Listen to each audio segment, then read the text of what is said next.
नमस्कार, मैं हूं दीपक चौरसिया। हम कर रहे हैं तमाम एग्जिट पोल का पोस्टमार्टम और मेरे साथ है मेरी सहयोगी आंचल आनंद। आंचल, बिल्कुल, अभी तक जितने भी पोल सर्वेज हुए हैं वो यही इशारा कर रहे हैं कि अच्छे दिन आने वाले हैं, लेकिन अगर इंडिया शाइनिंग की तरह उतना फील गुड नहीं हुआ दीपक, तो ये बहुत बड़ा चैलेंज होगा। एक सर्वे ऐसा है, टाइम्स नाउ ORG मार्क का सर्वे है, जिसका ये कहना है कि कुल मिलाकर 249 सीटें जो हैं वही बीजेपी एलाइज को मिलने वाली है। ऐसी सूरत में क्या होगा, अब हम उसी पर चर्चा करने वाले हैं। बिल्कुल, आइए तो सबसे पहले देख लेते हैं क्या कहता है सर्वे और क्या है इसके पूरे के पूरे अंक गणित, और अंक गणित का मतलब क्या है इसके पीछे। तो आंचल, सबसे पहले बताइए कि ये सर्वे क्या कहता है। बिल्कुल, हम आंकड़ों के जरिए समझाते हैं अपने दर्शकों को कि टाइम्स नाउ का सर्वे कुल मिलाकर क्या कहता है।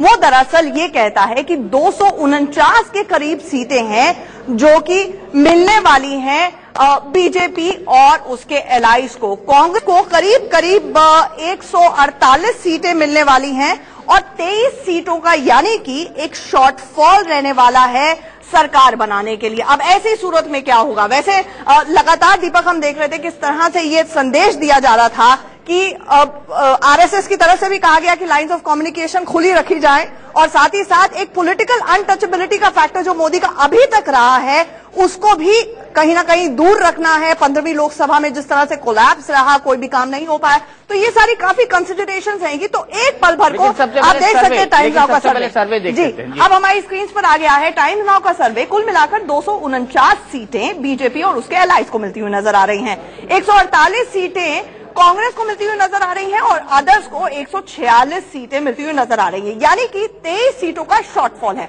अब बड़ा सवाल कि ये 23 सीटें कहां से आएंगी और बीजेपी कहां से लाएगी। दीपक, बिल्कुल, कहां से लाएगी इसी पर हम चर्चा करेंगे। 148 सीटों पर आकर रुक गई है कांग्रेस पार्टी और उसके लाए, और 146 सीटों पर अदर्स। लेकिन आंचल, आगे बढ़े उससे पहले देख लेते हैं हमारा अगला ग्राफिक क्या कहता है। कहां से आ सकती है ये ताकत, कौन हो सकते हैं सहयोगी, कौन समर्थन दे सकते हैं। आइए पहले ये देख लेते हैं कौन हो सकते हैं किंग मेकर्स। ये आपकी टेलीविजन स्क्रीन पर हैं। जयललिता अम्मा खासी करीबियां रही हैं उनकी मोदी जी के साथ, अच्छी मित्र हैं।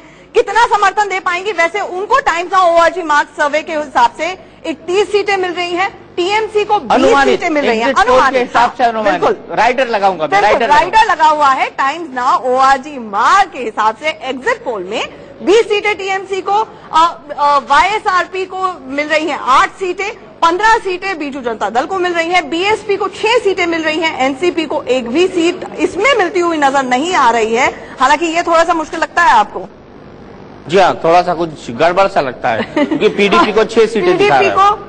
पीडीपी को 6 सीटें मिलती हुई नजर आ रही है। आई थिंक इस ग्राफिक को हम फिर से रिडू करके दिखाएंगे, लेकिन विकल्प पर आए उससे पहले क्विक रिएक्शन लेते हैं कि अगर 249 यानी बहुमत से 23 कम, तब क्या होगा। बहुमत से अगर 23 कम तो क्या होगा सर। देखिए, सबसे पहले जयललिता को आप याद करें, क्योंकि जिस समय जयललिता की शपथ हुई तब भी मोदी जी गए, मोदी जी के लिए जयललिता जी गई, और वाजपेयी सरकार के समय में भी उनका सब बाद में, ठीक है, वो उनके ही वजह से सरकार गिरी भी थी 13 महीने की, लेकिन फिर भी मुझे लगता है कि एक संवाद दक्षिण के साथ जोड़ने की कोशिश मोदी करना चाहते हैं। फिर संगमा जी का फोटो कल आपने देखा, वो खुद रिलीज किया है उनके ही ट्विटर पर और सब जगह, जिसमें कहा गया संगमा जी मिलने आए हैं। तो नॉर्थ ईस्ट, मुझे लगता है नरेंद्र मोदी आगे की गठबंधन का जो उन्होंने अपनी पार्टी से या संघ से भी कहा था, सबसे बड़ी आपत्ति उनको व्यक्तित्व को लेकर ये थी कि क्या वो लोगों को साथ ले सकेंगे। तो मुझे लगता है कि यदि पूरा बहुमत, जैसा कुछ सर्वे कह रहे हैं 340 और 480 जो भी बताते हैं, वैसा न भी हो तो बल्कि इनके लिए ज्यादा अनुकूल होगा कि कुछ और लोगों को साथ लेके ये अपनी प्रतिभा दिखा सके कि मैं देश में और पार्टियों को साथ लेके चल सकता हूं। तो पहली अग्नि परीक्षा तो परसों जब 16 तारीख को परिणाम आएंगे उसके बाद शुरू होगी। एनके सिंह सर, आपको क्या लगता है कहां से आएंगे बाकी नंबर। मैं 1 मिनट के कुछ क्षणों के लिए ये खबर आ रही है कि जिस तरह से एग्जिट पोल हुआ है, खलबली पैदा हो गई है, रिएक्शंस आ रहे हैं, पॉलिटिकल रिएक्शंस देखने की कोशिश करते हैं कि तारिक अनवर साहब ने क्या कुछ कहा है, कुमार विश्वास ने क्या कुछ कहा है। आइए देखते हैं।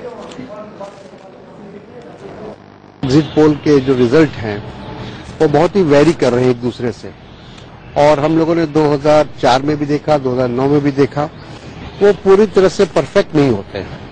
तो अभी भी इसमें हमको लगता है कि थोड़ी खामियां हैं, और 16 तारीख को जब परिणाम आएगा तो जो अभी दिखा रहे हैं उतनी बुरी हालत नहीं होगी यूपीए की, मुझे ऐसा नहीं लगता है। एग्जिट पोल एक विश्लेषण है, नतीजा नहीं। तो नतीजे पर गंभीर राजनीतिक कार्यकर्ताओं को टिप्पणी नहीं करनी चाहिए, लेकिन निश्चित रूप से ये मैं शुरू से कह रहा हूं और अब भी इस बात को दोहरा रहा हूं कि भारतीय जनता पार्टी के दशकों के इतिहास में जो मेरा अनुभव रहा है, जो केवल 3 व्यक्ति करते थे, आदरणीय लालकृष्ण आडवाणी जी का संकल्प और सिद्धांत,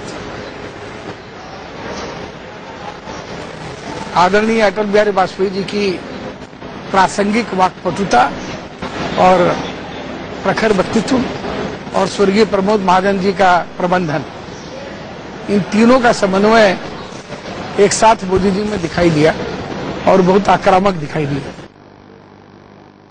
हमारे जो प्रयोग थे दिल्ली में वो जनता तक हम पहुंचा नहीं पाए या पहुंचे नहीं, और हमने जल्दबाजियां बहुत की। हमने कई निर्णय ऐसे किए जो हमें सोच समझ कर करने चाहिए थे, जिसमें राजनीतिक अपरिपक्वता भी थी और सच्चाई और ईमानदारी थी। जब सच्चाई है तो छोड़ देते हैं, क्या दिक्कत है, लेकिन उतने ही गहराई के साथ लोगों के दिमाग में बैठाई जाती बात जितनी गहराई के साथ आपने सत्ता को लेते समय बैठाई थी। बाहर आते समय भी वही प्रैक्टिस, वही 7-8 दिन लगाने चाहिए थे। लोगों को पता चलना चाहिए था कि कांग्रेस बीजेपी दोनों मिल गए, जब लोकपाल पास नहीं करने देने। केजरीवाल ने गलती की थी सरकार छोड़ के। नहीं, सरकार छोड़ के गलती नहीं की, सरकार तो छोड़नी ही थी, वरना आप सवाल ये कर रहे होते कि आप कितने बेशरम लोग हैं, जब लोकपाल पास नहीं किया, अभी भी चिपके हुए हैं।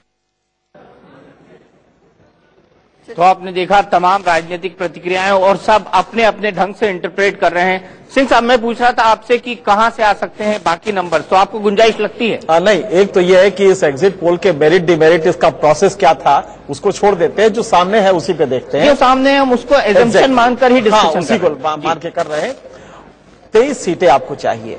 आपको इस स्पेक्ट्रम में देखना पड़ेगा कि नेचुरल एलाई कौन हो सकता है। मोदी के डिस्पेंसेशन में मोस्ट नेचुरल एलाई होगा बीजेडी, क्योंकि बीजेडी एक ऐसी पार्टी है जो पहले साथ रह चुकी है और उसके साथ मुस्लिम वोट्स का उसको बहुत ज्यादा चिंता नहीं है, क्योंकि वो जानती है कांग्रेस को वो जाता है। 8% मुस्लिम वोट है, 8% बहुत मिनिमल है। तो ऐसी स्थिति में बीजेडी पहला हिट होगा जो कि नरेंद्र मोदी करेंगे। जयललिता का सवाल है, दोनों के बीच में जो टाइरेट का लेवल है वो इतना नीचे आ गया था कि मुझे लगता है कि एक बार फिर से जोर लगाना पड़ता है। हो सकता है सीबीआई वगैरह भी मदद करे तो ठीक रहेगा, लेकिन फैक्ट यह है कि जयललिता से ज्यादा बीजेडी इस समय एलाई हो सकता है। और अगर बीजेडी आ जाए 4-5 की कमी अगर पड़ती हुई है तो वो मुझे लगता है कि वो इंडिपेंडेंट से मिल जाएगा। इंडिपेंडेंट से पूरा करते हैं। सीधे चलते हैं शहजाद पूनावाला के पास। शहजाद, क्या रणनीति होगी मोदी को रोकने की? देखिए, मोदी जी को रोकने की रणनीति हमें तय करने की जरूरत नहीं है, क्योंकि मोदी जी आ ही नहीं रहे हैं। इसको अभी भी नहीं आ रहे। डिनायल मोड में। अब तो मान लो यार, अब तो मान लो। हम 16 मई को जो देखेंगे, 16 मई को तो बार बार वो घिसा पिटा रिकॉर्ड बोलने से कोई फर्क नहीं पड़ता। अभी इसको तथ्य लेते हैं, इसको अज्यूम करते हैं। मैं आपको एक चीज कह दूं कि जो भी चुनावी फेसबुक पे फ्रेंड रिक्वेस्ट अभी तक मोदी जी ने भेजी है ममता जी को, मायावती जी को, वो सारी डिलीट कर दी। उन्होंने किसी ने एक्सेप्ट नहीं की। इनको प्रोफाइल पिक बदलना पड़ेगा, तभी हो सकता है, अगर इसको माने। जब तक ये मोदी वाला प्रोफाइल पिक रहेगा तब तक इनके फेसबुक पर कोई फ्रेंड नहीं बनने वाला। ये बात आप नोट कर दीजिए। दूसरी बात जो अवधेश जी कह रहे थे वायुमंडल के बारे में, इस वायुमंडल को प्रदूषित करने में सांप्रदायिकता और जातिवाद का जो कार्ड खेला है मोदी जी ने, उसके चलते कंसोलिडेशन हो चुका है आरजेडी कांग्रेस के फेवर में। ये बिहार की हालत है, 25 से कम नहीं मिलेगी। 25 से कम नहीं मिलेंगे। चलिए 16 तारीख को ये भी देख लेंगे। उधर सुधांशु मित्तल और राजीव रंजन दोनों हमारे साथ जुड़े हुए हैं। सुधांशु मित्तल जी, अगर 249 मिले तब क्या करेंगे? जो टाइम्स नाउ का पोल कहता है अगर 249 मिले और कमी रह जाती है तब कहां से आएंगे नंबर्स?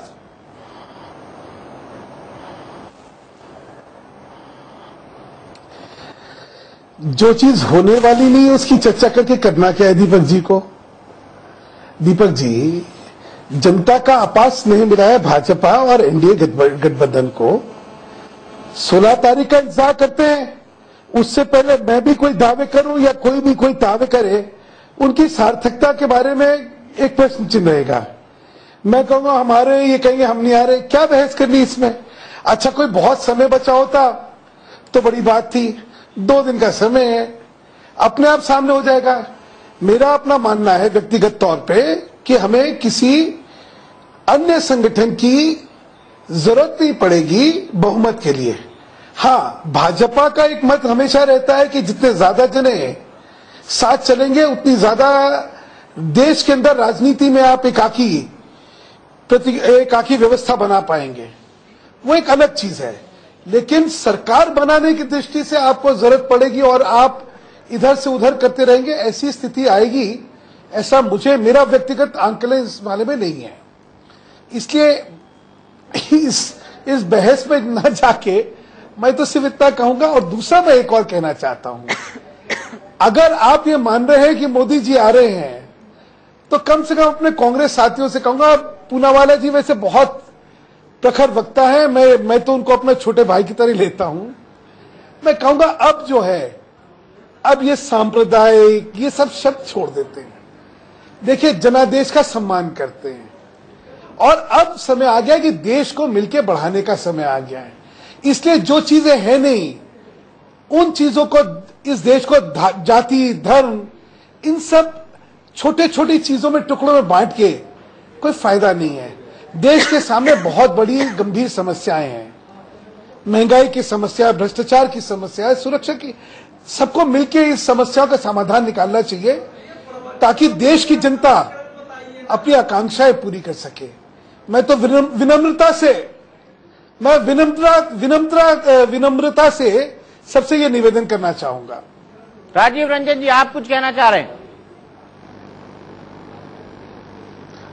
देखिए, हम एक ही बात कहना चाहेंगे, जनादेश तो कई टेंटेड लीडर्स जब चुनाव लड़ते हैं तो चुनाव जीत जाने के बाद फिर एडीआर जैसी ऑर्गेनाइजेशंस को क्यों कहना पड़ता है कि फलाने पार्टी में इतने लोग जीत करके चले आए, इतने लोग जीत करके आ गए। देखिए, जनादेश अगर आपके पक्ष में भी हो तो 1974 में जो इमरजेंसी 1975 में लाने का काम इंदिरा जी ने किया, 80 में वो जीत करके फिर चली आई, 77 में उनकी सरकार चली गई, लेकिन वो उनके माथे पर दर्ज रहेगा। देश में आपातकाल लाने का जो एक कलंक है वो मिसेज इंदिरा गांधी, स्वर्गीय इंदिरा गांधी जी के नाम पर दर्ज रहेगा।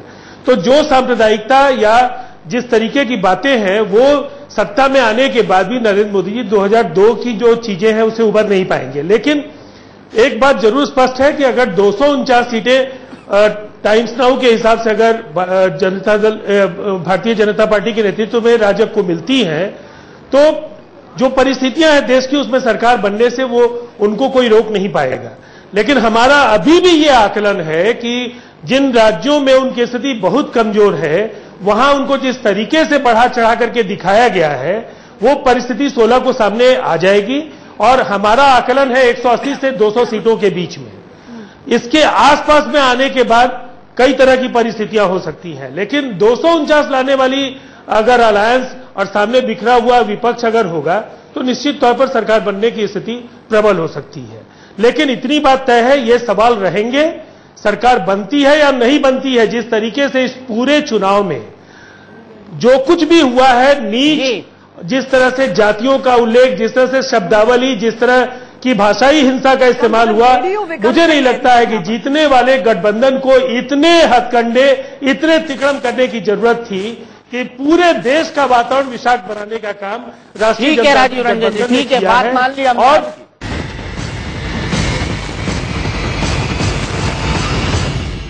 आंचल, अब बात करते हैं विकल्प की। क्या कहते हैं विकल्प?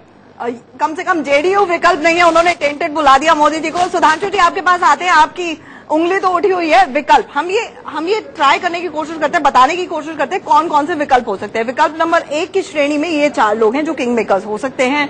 ममता बनर्जी की अगर बात की जाए, आपकी स्क्रीन के सामने है, चुनाव प्रचार के दौरान मोदी और ममता के बीच में ठनी रही, उन्होंने उनको दंगा बाबू बुलाया, उन्होंने दीदी की पेंटिंग का जिक्र किया, ममता दीदी आग बबूला हो गई, तो जाहिर तौर पर थोड़ी सी इतनी ज्यादा नीम हो गया कि शायद होने में शायद वक्त लगे।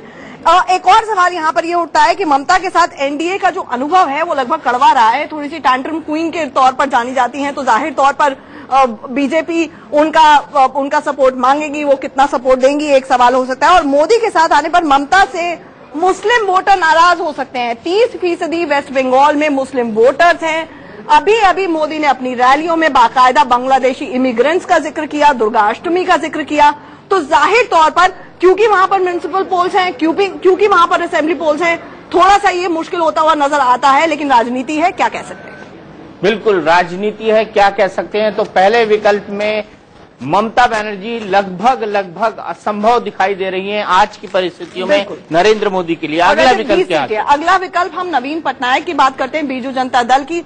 ओडिशा में बीजू जनता दल का सीधा मुकाबला बीजेपी से रहा है थ्रू आउट। 15 सीटें बीजेडी को टाइम्स नाउ के हिसाब से मिलती हुई नजर आ रही हैं। कट्टरपंथी छवि वाले मोदी के विरोधी रहे हैं नवीन पटनायक। इनफैक्ट बीच में तो ये भी खबर चली थी कि अगर थर्ड फ्रंट को बाई चांस समर्थन देना पड़ सकता है कांग्रेस को, नवीन पटनायक एक ऐसा चेहरा है जिसके लिए वो अग्री कर सकते हैं। एनडीए का समर्थन करने से बीजेडी को अल्पसंख्यक वोटों का नुकसान हो सकता है। और इससे भी ज्यादा एक अहम पॉइंट, कंधमाल राइट्स जो हुए थे उसके लिए क्या बीजेपी को माफ कर देंगे नवीन पटनायक, ये एक सवाल हो सकता है। और ओडिशा में बीजेडी का सीधा मुकाबला बीजेपी से रहा, ये भी एक बहुत बड़ा पॉइंट है। और इस पूरे इलेक्शन के दौरान नवीन पटनायक पे बहुत ज्यादा तीखे राजनीतिक हमले किए हैं नरेंद्र मोदी ने, इसको भी भूलना नहीं चाहिए। तो कट्टरपंथी छवि वाले मोदी के विरोधी है नवीन पटनायक। तीसरा मोर्चा, अमरजीत कौर जी, तीसरा मोर्चा, मुझे लग रहा है अब तो ये तो हवा हवाई हो गया, अब तो कुछ बचा ही नहीं। ये अभी कैसे कह सकते हैं, 16 को बताएंगे। और पहली बात तो ये कि आप 23 सीटों का आंकलन लगा रहे हैं, 40 या उससे ज्यादा सीटों का आंकलन लगाइए कि मोदी कहाँ से ढूंढेंगे। ये जो आप विकल्प बता रहे हैं ना, मैं बता रही हूँ ना कि 40 से कम नहीं, 40 से ज्यादा की बात उनको करनी है। सुधांशु जी बड़े ओवर कॉन्फिडेंट है, पर सुधांशु जी ये नहीं जानते कि उनके नेता क्यों बार बार लास्ट फेज के अंदर ये कह रहे थे ममता जी के साथ हमने पहले काम किया हुआ है, आगे भी कर सकते हैं, जया जी के साथ काम किया हुआ है, आगे भी कर सकते हैं। वो कई नाम ले रहे थे, तो दैट इट सेल्फ शोज कि वो कॉन्फिडेंट नहीं थे। और अभी जो पार्लेज चल रहे हैं, सुधांशु जी पूछ रहे हैं, सुधांशु जी आपने कहा कि कमी ही नहीं रहेगी, आपने कहा ये हाइपोथेटिकल क्वेश्चन है, कोई कमी नहीं रहेगी, पर मैं ये कह रही हूँ कि कमी जो बताई जा रही है उससे ज्यादा होगी। देखिए नहीं, राजनाथ जी मिले ना, राजनाथ जी होके आए नागपुर, मोदी जी होके आए नागपुर, यही हो रहा है कि शॉर्टफॉल बहुत होने वाला है, कैसे पूरा करेंगे, यही हो रहा है ना। आपके नेता कॉन्फिडेंट नहीं है, आप इस तरह की गलत बयानी को आप जाने देंगे क्या? गलत बयानी नहीं है, जैसे आप क्यास लगा रहे हैं ऐसे ही मैं क्यास लगा रही हूँ और लगाऊंगी। मैं भी ग्राउंड में इलेक्शन से घूमी और मैं आपको बता रही हूँ, मैं आपसे बता रही हूँ से घूम के आई। नेशनल चैनल पे मैं ये मान लूँ कि यूपी के अंदर बीएसपी सिर्फ 6 लेने वाली है। बताइए ना किसने बोला, अरे बताइए ना किसने बोला? ये आपकी टिपिकल आदत है, आप सबके सामने सरेआम झूठ बोल देती है, आप 35 को क्रॉस झूठ बोल देती है और उसके बाद आप जो है बात कर रही है। ठीक है ना, 16 को बात करेंगे। सुधांशु जी आप ओवर कॉन्फिडेंट है, हम आपको अंडर एस्टिमेट कर रहे हैं, ठीक है ना? आप बोलिए ना, आप बताइए किसने कहा?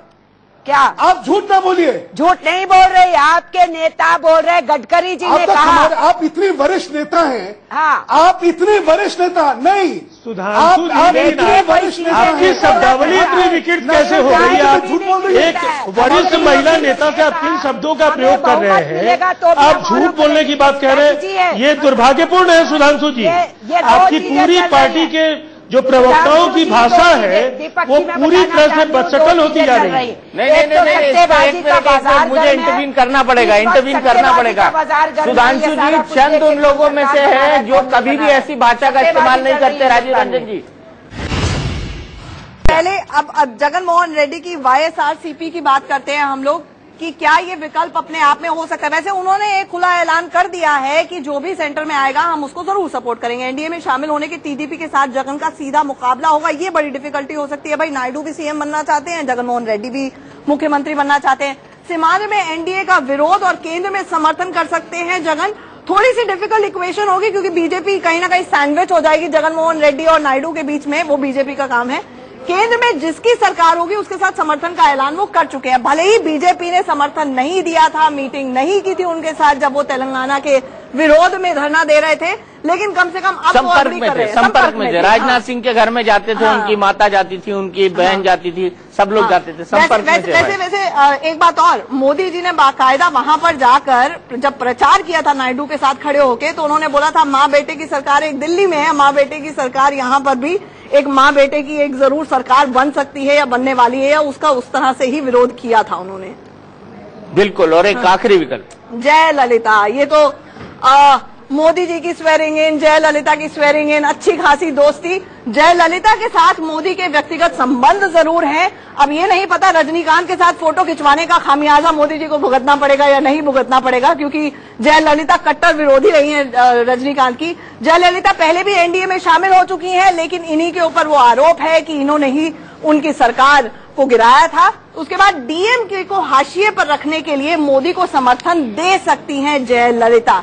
तो खुद भी पॉलिटिकल सर्वाइवल, पॉलिटिकल इक्वेशंस हो सकती हैं। ऐसे में अम्मा कितना सरकार का साथ देती हैं बीजेपी की अगर सरकार बनने की बात आती है, तो ये एक बिल्कुल देखने वाली बात होगी। तो विकल्प एक हमने दिखा दिया है, ये तमाम किंग मेकर्स हो सकते हैं। 31 सीटें वैसे आपको बता दूं दीपक की टाइम्स नाउ के सर्वे में दी गई हैं, तो 31 सीटें अपने आप में एक बड़ा चंक है। अगर सीधे ही वो आ जाता है बीजेपी के साथ, तो जो शक और शुबा है 249 का वो दूर हो जाएगा। और अच्छी खासी दोस्त भी हैं, अच्छी खासी दोस्त भी हैं, तो दोस्ती में क्या कहने, और दोस्ती में चांद लग जाएंगे जब दिल्ली में सरकार बन जाएगी। अवधेश कुमार जी, कैसे बनेगी सरकार, बताइए जरा। मुझे तो लगता है कि 249 आएगा तो 1996 दोहराने की कोशिश होगी, जो अभी अमरजीत कौर कह रही है। आप मत भूलिए कि आप कांग्रेस को 148 दे रहे हैं, वो 2004 में 145 सीट पाके कांग्रेस ने सरकार बना दिया था। तो ये संभव है कि मोदी को रोकने के लिए घेरेबंदी की कोशिश हो, देवेगौड़ा की तरह किसी को उठा के फिर से लाया जाए। और मेरा मानना है कि अगर भारतीय जनता पार्टी 249 तक सिमटती है तो इस देश को मध्यावधि चुनाव के लिए तैयार होना पड़ेगा। और ये नवीन पटनायक एक ही सूरत में साथ आ सकते हैं जबकि विधानसभा में उनको बहुमत नहीं मिले। अगर विधानसभा में उनको बहुमत मिलेगा तो वो इसमें आने की बजाय वो तथाकथित जो 96 में वो प्रयोग हुआ था उसको दोहराने की कोशिश होगी। इसलिए हम लोग तो यही चाहेंगे कि 249 नहीं आए, भले कांग्रेस को आए। देश एक स्थिर सरकार चाहता है, देश बिना दबाव के सरकार चाहता है, देश ऐसे गठबंधनों को दूर रखते हुए सरकार चाहता है जो अपने लिए दबाव डाल के, जैसे मनमोहन सिंह को बाध्य कर दिया काम करने के लिए। इसलिए मुझे 249 की सूरत में देश में राजनीतिक और स्थिरता दिखाई दे रही है। 249 की सूरत में अमरजीत कौर नहीं है क्या? एनडीए होगा तो वो गठबंधन नहीं है, यूपीए होगा तो वो गठबंधन नहीं है। अगर यूपीए और अदर्स मिलते हैं तो भी वो भी गठबंधन है। खिचड़ी बनाते हैं तो। अगर वो खिचड़ी नहीं है, 25 पार्टी बोल रहे हैं ना, वो 25 है। स्थिर सरकार की बात करते हैं तो 10 साल से स्थिर सरकार है कांग्रेस की। स्थिर सरकार की बात करते हैं तो 6 साल वाजपेयी जी ने राज किया। स्थिर सरकार से तंग आके लोगों ने 2004 में चेंज किया और उसको फिर से स्थिर सरकार दी, 10 साल दी। सवाल ये नहीं है कि स्थिर सरकार है या नहीं, सवाल ये है कि जो सरकार आएगी वो क्या करेगी, लोगों के लिए क्या करेगी। वो इम्पोर्टेंट इश्यूज है जो टर्निंग पॉइंट होते हैं किसी भी इतिहास के अंदर। अगर इमरजेंसी के बाद एक गवर्नमेंट आई थी, स्थिर नहीं रही, तो हिंदुस्तान के अंदर एक चीज एस्टैब्लिश हो गई कि इस देश में इमरजेंसी नहीं लगाई जा सकती। अगर वीपी सिंह के टाइम में आया तो ये आ गया कि बड़े बड़े घोटालों पे भी सरकारें गिर सकती हैं। मुझे ब्रेक पर जाना है। सुधांशु जी, एक क्विक रिएक्शन। प्राइम मिनिस्टर मिला वो थोड़ी समय के अंदर। दीपक जी, इस समय जो जनाबी वैकल्पिक सरकार का स्वप्न देख रहा है वो लगता है मुंगेरी लाल के सपने देख रहा है। आप अगर अदर्स में देखें तो क्या सापा भाजपा दोनों ही सरकार में हो सकते हैं? क्या डीएमके अन्ना डीएमके दोनों ही सरकार में हो सकते हैं? कांग्रेस और बीजेडी क्या दोनों ही सरकार में हो सकते हैं? लेफ्ट फ्रंट और टीएमसी दोनों ही सरकार में हो सकते हैं? मुझे लगता है कुछ ऐसी कल्पनाएं करी जा रही हैं जो वास्तविकता से बहुत परे है और शायद एक बहस के लिए बहस करने वाली बातें हैं। इस समय जो है इसमें कोई विकल्पित सरकार का कोई एक टीएमसी सरकार में थी, लेफ्ट ने बाहर से समर्थन दिया। आउटसाइड में कोई नहीं आने वाला। कांग्रेस के सरकार को ये लोग आएंगे तो अंदर आके आएंगे। बिल्कुल बिल्कुल, आप पे ये सवाल बनता है। आप मुझे बताइए क्या ममता और लेफ्ट साथ आ सकते हैं? बात नहीं हो रही, बताइए ममता आ सकते हैं या नहीं? सुधांशु आप मेरे सवाल का जवाब दीजिए। मेरे सवाल, क्या ममता और लेफ्ट साथ आ सकते हैं? देखिए, उन्होंने एसपी बीएसपी कहा, ममता लेफ्ट कहा, उन्होंने बीजेडी कांग्रेस कहा, ये सब कुछ कहा ना, सुन लिया मैंने, बड़े अच्छे से सुना। मैं कहना ये सीधे सीधे चाहती हूँ, ये एक साथ गवर्नमेंट्स में नहीं आ सकते, लेकिन कोई गवर्नमेंट बनाए और कोई सपोर्ट करे, ये इस देश में हुआ है और सियासत के अंदर कहीं कुछ होता है। ये ब्रेकिंग न्यूज मेरा सवाल फिर सीधा है, क्या ममता और लेफ्ट साथ में आ सकते हैं? ये बोल रही हूँ। क्या ममता और लेफ्ट साथ में आ सकते हैं? क्या ममता और लेफ्ट साथ में आ सकते हैं? अमरजीत पार्लियामेंट के अंदर कम्युनिस्ट भी साथ आते हैं इशू बेस्ड। मैं सिर्फ ममता और लेफ्ट की बात कर रहा हूँ। ममता लेफ्ट तो और भी नजदीक की बात है। मैं तो बीजेपी और क्या ममता और लेफ्ट किसी सरकार की बात हो रही है? आ सकते हैं गवर्नमेंट में एक साथ नहीं भी होंगे। वर्धन जी ने कहा था नरेंद्र मोदी को रोकने के लिए हमें ममता का साथ लेने से भी परहेज नहीं है। मैं जो कह रही हूँ वो ये कह रही हूँ कि एक साथ गवर्नमेंट में नहीं भी आ सकते होंगे। हमारा कॉन्फ्लिक्ट है तो भी एक गवर्नमेंट फॉर्मेशन में कोई बाहर और कोई अंदर हो सकता है, कोई भी हो सकता है, एनीबॉडी। एक पार्टी बाहर तो जा ही सकती है। नहीं, लेकिन मुलायम सिंह और बहन जी एक साथ कल्पना कर सकते हैं। बहुत अच्छा। आप देखिए अभी यूपी में हुआ है। यूपीए 2 में Congress was the railing point. यहाँ पर रेलिंग पॉइंट कौन होगा? यहाँ पर रेलिंग पॉइंट कौन होगा? यहाँ पर रेलिंग पॉइंट कौन होगा? बताइए सर, यहाँ पर रेलिंग पॉइंट कौन होगा? क्या एसपी और बीएसपी का भी साथ खड़े हो सकते हैं? देखिए, बिल्कुल नहीं हो सकते। दूसरा मैं एक बात कहूंगा, यहाँ तो कांग्रेस के प्रतिनिधि है, लेकिन हम लोग जितना जानते हैं, जो पत्रकार के नाते भी, कांग्रेस में राहुल गांधी इस बात को कई बार कह चुके हैं कि वो यदि ऐसी स्थिति आएगी तो प्रतिपक्ष में रहना चाहेंगे। मुझे लगता है कि इसलिए यदि जैसा कह रहे 250 सीट आने के बाद कांग्रेस भी किसी गठबंधन में जाने के बाद चाहेगी कि ठीक है ये सरकार चले, हो सकता है 2 साल, वो भी शायद सपना ही हो, गलत सपना हो, लेकिन वो ये नहीं करेगी कि एक तीसरी सरकार बने। यदि बीजेपी सरकार, उनको लगता है कई लोगों को कि सरकार बने, ज्यादा नहीं चलेगी 216 में, 219 में, और प्रजातंत्र में सुधांशु जी भी इससे सहमत होंगे कि 5 साल बाद कोई दूसरा आना चाहे तो रोकेंगे थोड़ी। आइए चुनाव में आप भी जीत के आइए, राजस्थान में कोई दूसरा आया, दूसरे प्रदेश में कुछ आएगा। तो ये धारणा कुछ अतिशयोक्ति है। वैसे तो अभी नतीजे नहीं आए, इसलिए आप और हम अब इस पे नहीं कह सकते होगा नहीं, लेकिन मायावती जी किसी कीमत पर मुलायम सिंह के साथ नहीं जा सकती। यहाँ पर यदि सरकार ये जैसा कह रहे हैं, मान लीजिए कांग्रेस में तो कई महत्वाकांक्षी है, लेकिन 70 की पर वो प्रधानमंत्री बनना कोई राहुल गांधी चाहेंगे? मतलब ये तो नहीं, अभी तो यूपीए को बाहर से समर्थन दोनों दे रहे हैं। समाजवादी पार्टी और बहुजन समाज पार्टी दोनों यूपीए के साथ खड़े हैं, दोनों पार्टी। और मैं अमरजीत जी के बात से सहमत हूँ कि सरकार बनाने में कुछ लोग सरकार के अंदर हो सकते हैं, कुछ लोग सरकार को बाहर से मदद कर सकते हैं। अगर 180 से 200 सीटों पर अगर बीजेपी, मेरा एक सवाल, इसका मतलब जनता दल यूनाइटेड और लालू यादव साथ आ सकते हैं? इसका मतलब जनता दल यूनाइटेड और लालू यादव साथ आ सकते हैं? देखिए, लालू जी का नेतृत्व स्वीकार कर लें। सबसे बड़ी बात यह है दीपक जी, 16 के नतीजों का इंतजार कीजिए, 16 के नतीजों का इंतजार कीजिए। अगर हमारे अनुमान के हिसाब से 160 से 180 सीटों के अंदर, अगर आप मेरी बात नहीं, आप जिस तरह से सवाल का जवाब चाहते हैं वो जवाब नहीं हो सकता है। बहुत कह रहे हैं जो कठिन राजनीतिक समीकरण है, क्या लालू और उनका सवाल हाँ या ना में नहीं होगा। ये जवाब नहीं, दीपक चौरसिया जी, सवाल का जवाब हाँ या ना नहीं है। सवाल का जवाब हाँ या ना होता है, लेकिन इसका जवाब भारतीय जनता पार्टी 160 से 80 के बीच रुक जाती है तो एक बड़े गठजोड़ की तरफ देश बढ़ेगा।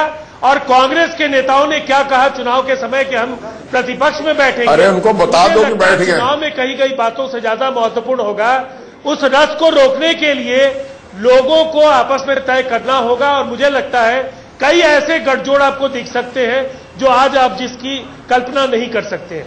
एक विकल्प की बात करते हैं, आप कह रहे हैं कि कम रह सकते हैं, 249 तक रह सकते हैं। हम टाइम्स नाउ के सर्वे की बात कर रहे हैं, तो आंचल विकल्प क्या है? विकल्प क्या कहता है, बताइए। विकल्प दो की तरफ हम लोग जाते हैं कि आखिरकार विकल्प 2 क्या होता है। ये कुछ चेहरे हैं और ये वो किंग मेकर्स हो सकते हैं कि जब छोटी सीट है, अगर कम मार्जिन रहता है तो कैसे जुटाएंगे। मायावती, उनकी सोशल इंजीनियरिंग, और हम देख रहे थे कि हाथी कम से कम ईस्टर्न यूपी में बिल्कुल मोदी लहर को रोक पाने में कामयाब होगा। लेकिन अगर ऐसी सूरत होती है कि मोदी उनके ही वोट बैंक, दलित वोट बैंक माना जा रहा है, 9% को डेंट करते हैं, तो ऐसी सूरत में 6 सीटें टाइम्स नाउ के सर्वे के हिसाब से है। ऐसे में मोदी सरकार को सशर्त या परोक्ष रूप से समर्थन दे सकती है मायावती। एक और भी पहलू इसमें हो सकता है जो सीबीआई एंगल होता है। अभी मायावती के खिलाफ डिस्प्रपोर्शनेट एसेट्स का केस है, तो ये अपने आप में एंगल है। बहरहाल बीएसपी और बीजेपी के बीच में पहले भी गठबंधन होता रहा है। हालांकि अभी तक जो केसेस चल रहे हैं उसके लिए बीजेपी को बाकायदा बीएसपी कोसी आई है, मायावती कोसी आई है, और उन्होंने कैटेगोरिकली डिनाई कर दिया है कि बीजेपी को किसी भी हाल में समर्थन नहीं देने जा रही हैं। और दूसरे विकल्प की बात करते हैं, शरद पवार। हालांकि अभी यहां पर बैठे बैठे ही डीपी त्रिपाठी साहब ने कहा कि वो समर्थन नहीं देने जा रहे हैं, लेकिन फिर भी आप देखिएगा स्नूप गेट का जब मामला आया था तब भी सबसे पहले एनसीपी की तरफ से आवाज उठी थी कि ये वो स्टेज नहीं है जब जज की अपॉइंटमेंट हो। क्लीन चिट की मोदी को राइट्स में बात हुई थी, तब भी एनसीपी बहुत वोकल रही थी। ऐसे में महाराष्ट्र में एनसीपी और शिवसेना के बीच में पुरानी टक्कर है, तो ऐसा बहुत मुश्किल हो सकता है बीजेपी के लिए कि वो शिवसेना और एनसीपी दोनों को इकट्ठे लेकर चले। लेकिन अपने आप में ये विकल्प जरूर है। 6 सीटें टाइम्स नाउ के हिसाब से मिली हैं। बिल्कुल, सीधे चलते हैं हम डीपी त्रिपाठी के पास। डीपी त्रिपाठी जी, शरद पवार जी ने ये कहा था अपने एक इंटरव्यू में जिसमें जो कुछ कहने दीजिए। जी मैं आप ही के पास आ रहा हूं। उन्होंने टाइम्स ऑफ इंडिया को इंटरव्यू दिया था और ये कहा था कि जिसकी 180 से ऊपर सीटें आएगी वो सरकार बना लेगा। तो आपको लगता है बीजेपी की सरकार बनने जा रही है?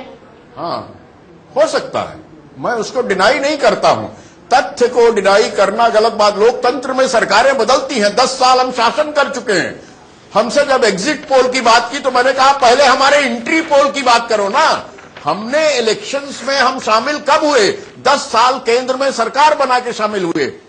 तो इसलिए ये स्थितियां नहीं है, लेकिन जिस तरह की वो बातें कर रही हैं वो सही नहीं है। देखिए, गवर्नमेंट में कुछ प्रोप्राइटी होती है, कुछ इम्प्रोप्राइटी होती है। जब नई सरकार आने वाली हो तब कोई जांच शुरू करना गलत है, ये उचित नहीं है। अगर अदालत ने किसी को कुछ फैसला दिया है किसी के बारे में तो हम अदालत के फैसले का सम्मान करते हैं। इन बातों को चुनावी विचारधारा से नहीं जोड़ना चाहिए। ये संविधान के प्रति हमारी प्रतिबद्धता से आती हैं। नहीं, आप मायावती के केस से इसको शायद घालमेल कर रहे हैं। वो बात एक कमेंट के तौर पर आंचल ने बोली थी, वो वाला मामला यहाँ पर बिल्कुल, वो वाला मामला बिल्कुल नहीं है। आपने आंचल का कमेंट स्नूप गेट से रिलेटेड था। लेकिन डीपी त्रिपाठी साहब, आपको क्या लगता है कि पूरी मेजॉरिटी लेकर नहीं आ पाएंगे नरेंद्र मोदी? देखिए, ये मेजॉरिटी सवाल नहीं। देखिए, 2 चीजें हैं इसमें स्पष्ट। रुझान जो जनता का है कि एनडीए सबसे बड़े अलायंस के रूप में उभरेगा। तो जब सबसे बड़े अलायंस के रूप में उभरेगा और भारतीय जनता पार्टी की सबसे सिंगल लार्जेस्ट पार्टी के रूप में उभरेगी, तब फिर आप ये बताइए कि जब तक सभी राजनीतिक दल मिलाकर उससे अधिक ना हो और सब लिखित में अपना समर्थन न तय करें और एक नेता न तय करें, तब किस विकल्प की संभावना बनती है? एक संवैधानिक प्रक्रिया का पालन करना पड़ता है लोकतंत्र में। तो मतलब आप तीसरे मोर्चे की संभावना से इनकार कर रहे हैं? हाँ। अमरजीत कौर जी, तीसरे मोर्चे की संभावना से साफ साफ इनकार एनसीपी का। अब बताइए, ब्रेकिंग न्यूज है। मैं तो ये कहना चाहती हूँ कि कॉन्स्टिट्यूशनली प्रेसिडेंट ऑफ इंडिया उसी को बुलाएंगे जो लार्जेस्ट पार्टी होगी और जिसका गठबंधन लार्जेस्ट होगा। तो नेचुरली बात है, पहला इनविटेशन एनडीए को जाएगा। अगर एनडीए उसमें फेलियर होगा तो नेचुरली नेक्स्ट को कहा जाएगा। तो सारी प्रोसेस वो थर्ड फ्रंट होगा कि सेकेंड फ्रंट होगा कि क्या फ्रंट होगा, ये प्रोसेस तब शुरू होगी। मैं आज की स्टेज में ये कह रही हूँ कि एनडीए को ये सोचना पड़ेगा कि जो इस वक्त इनके अलाइज हैं उनमें से कौन खिसक सकता है। ये जो पूरा यूफोरिया क्रिएट किया है, 289, 294, 340 इधर मलाई मिलने वाली है, उधर आप खिसकने की बात कर रही हैं। इधर मलाई मिलने वाली है, उधर खिसकने की बात कर रही हैं। सियासत है, यही मलाई मिलते मिलते कोई खिसकता है अनुज जी? बिल्कुल, जब ये दिखने लगेगा नीचे आ रहे हैं तो खिसकेंगे। आप क्या समझते हैं जो एनडीए से वोट के लिए गए? यदि वास्तव में 249, मैं कहता हूँ 240 भी यदि आ रहे होंगे एनडीए के, तो नरेंद्र मोदी को पीएम बनने से कांग्रेस नहीं रोक पाएगी। लेकिन यदि 225 के आसपास अटक गई तो मोदी रोको अभियान बहुत तेज होने वाला है और कई तरह के नए तरह के समीकरण इस बार बनने वाले होंगे। जैसा कि आप अभी कह रहे हैं, सपा और बसपा, जी हां, दोनों एक साथ आ सकते हैं, एक सरकार के अंदर एक सरकार के बाहर। तृणमूल कांग्रेस और लेफ्ट बिल्कुल हो सकते हैं एक साथ, क्योंकि सभी नरेंद्र मोदी रोको अभियान में आगे दिखना चाहेंगे यदि वो मौका मिलता है तो। हाँ, मैं तो कह ही रही, मैंने पहले ही कहा एक साथ गवर्नमेंट में जो नहीं भी आ सकते तो एक अंदर और एक बाहर हो सकता है, क्यों नहीं हो सकता है? और इसीलिए असंभव की बात एनके सिंह सर, राजनीति में सब संभव है।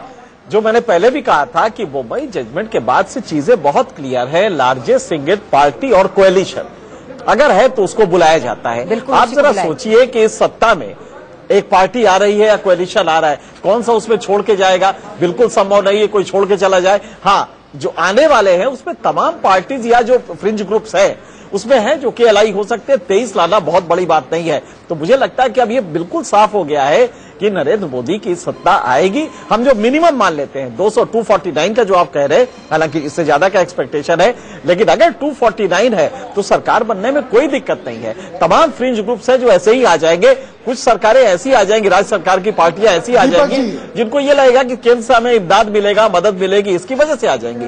तो मुझे नहीं लगता कि नरेंद्र मोदी के फॉर्मेशन में कोई दिक्कत। चूंकि जिक्र किया गया राष्ट्रपति जी का भी, और आज आपने देखा हो, न्यूज आपके यहाँ भी आई है कि सोनिया गांधी भी राष्ट्रपति से मिली है। दीपक जी, मैं राष्ट्रपति जितने पुराने राजनीतिक अनुभवी हैं और सब पार्टियों को लेकर के, तो जैसा अभी खुद अमरजीत जी भी कह रही थी, वो पहला निमंत्रण उनको ही देना चाहेंगे जो एनडीए का है।